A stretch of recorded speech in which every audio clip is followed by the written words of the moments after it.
Alright, new project, Honda Dio, 2-stroke, old school. Papunta na tayo ng belt. Yeah. Yun, napatigil ang gawa natin. Hindi kasya yung, wala kaming sa 17. Yung tools kong nando doon, hindi kasya rito sa nguso ng impact. Nabili muna si Utol. Belt lang pala papalitan natin, guys. Wala. Habang wala, linisin muna natin yun.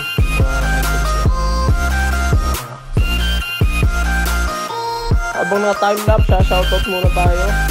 Shoutout tayo kay Kuya Paulo at Boss Roji sa ating kumparang turo kung paano mag-mekaniko. At syempre kay Boss Aga, talaga ang pinaka naging unang inspirasyon ko kung bakit gusto kong maggawa ng motor. Boss Aga, shoutout sa'yo. Yan, nakalap na natin ng CVT. At matindi na yung tama ng bola. Yung clutch niya, ubos na din.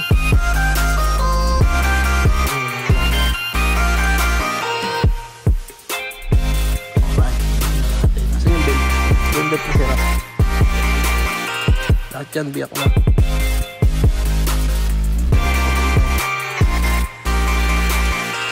Kanya, nakasimangot si Gustosin. Basta na ba naman bumili na naman. Sabing pagka bibili, sasama ang kuya. Ayun na. Kung may baldi dun sa labas. Baldi nando dun. Kilos, bata!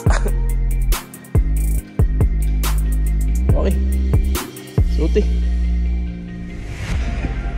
Suot mo. Gusto mo bumayad ng Yoseg Kilolo. Papalitan lang, walang linis. Bukus-kus ko ngayon. Tanggalin mo lahat ng itim na yan. Yan na, linisin mo yan ha.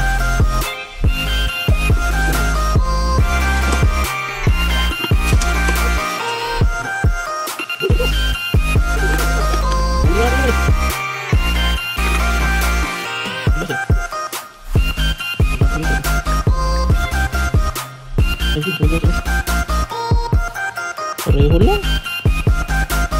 Ito kasi yun yung mga tama na yung lampahan.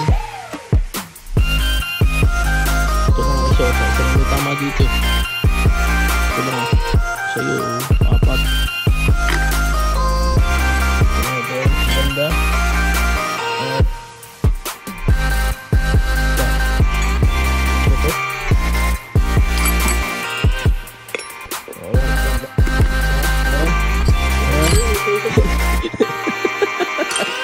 At linis! Bata, linis! At lilinisin ko itong maliliit na pyesa. Taka na, malinis dapat ah. Sagot! Sagot! Putang ko, bayaran mo ako sa vlog mo ah. Sagot! Taka na ito eh. Iskusin mo. Yan, tanggalin mo lahat ng itim. Isin mo, natanggal yan. Bilisan mo, may gagawin pa ako. Yan, dadali na rin natin to habang nililinis niya yung mga parts. Para mga good boy naman tayo ni boss. Yan, sobrang dumi niya no.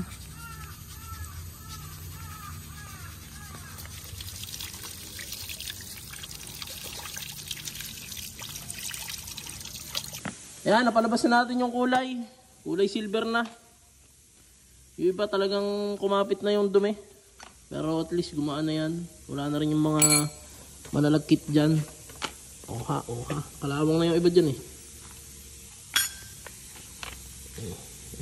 Tsaka yung bulok na langis, grasa, bapalitan na natin. Yeah.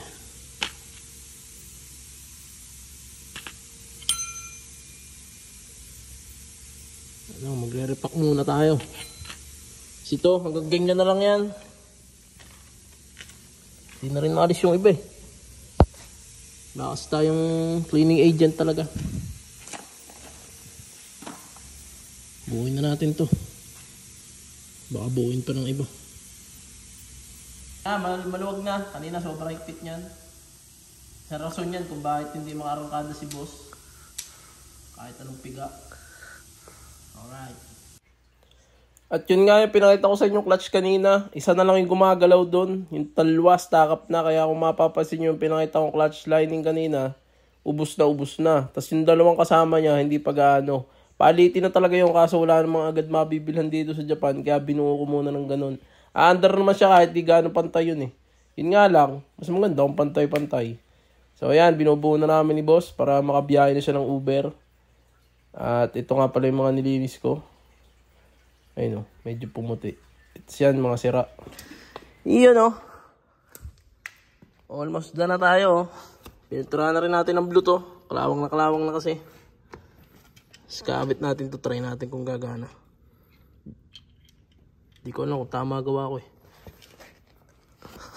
Gusto mo na? Babiyay pa ako. Plus na, saka filter. Piniturahan din namin to, ulit pa. Yun.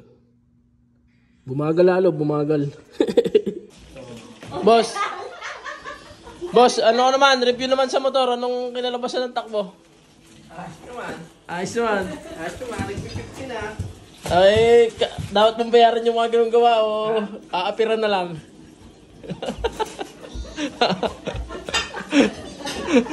Ano yun, apir-apir na lang. Ay do. Wow! Sumama mo!